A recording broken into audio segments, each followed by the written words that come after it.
Sa iba pang balita, tututukan na ng Department of Public Works and Highways na mapabilis ang konstruksyon ng mga nakabinbing flood control projects na inaasahang makababawas sa problema sa baha ng Metro Manila.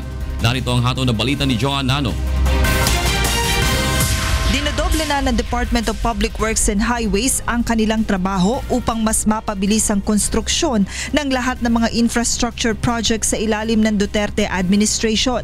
Kasama sa pagtutuunan ng pansin ng DPWH ang ilan sa mga nakabinbing flood control projects dito sa Metro Manila, lalo't panahon na naman ng tag-ulan. Ilan sa mga flood control project na hindi pa rin natatapos ang Blumentritt Flood Interceptor sa Maynila at ang Maysilo Drainage Project sa Mandaluyong City. These are projects that we are prioritizing now, that we fast track, and we're targeting to finish it on or before schedule. Kaya nga po may 24/7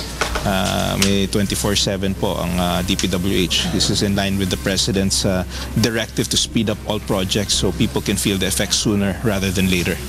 Batay sa orihinal na plano, March 2016 pa dapat natapos ang Blumentritt Flood Interceptor Project, habang June 2016 naman ang deadline ng Maysilo Drainage Project. Subalit hanggang sa ngayon ay hindi pa rin natatapos ang mga nabanggit na proyekto, kaya naman nananatiling problema ang mga pagbaha sa ilang mga lugar sa Metro Manila. Kumpiyansa naman si DPWH Secretary Mark Villar na makukumpleto na ngayong Setyembre ang konstruksyon ng Maysilo Drainage Project alinsunod sa ultimatum na ibinigay niya sa contractor ng nasabing proyekto. Sa ngayon ay nakikipag-ugnayan rin ang kagawaran sa iba pang ahensya ng pamahalaan upang masiguro na mas mapapabilis ang mga ginagawa nilang mga proyekto.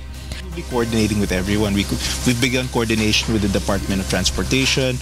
We meet with them consistently, also with the MMDA, and we hope to engage the private sector. This will become a trademark of this administration, that we will all the stakeholders will be involved, and this will help us speed up the process. Nangako naman ng kalihim na mararamdaman ng publiko ang mga improvements sa sektor ng infrastruktura sa loob ng susunod na 2 hanggang 3 taon.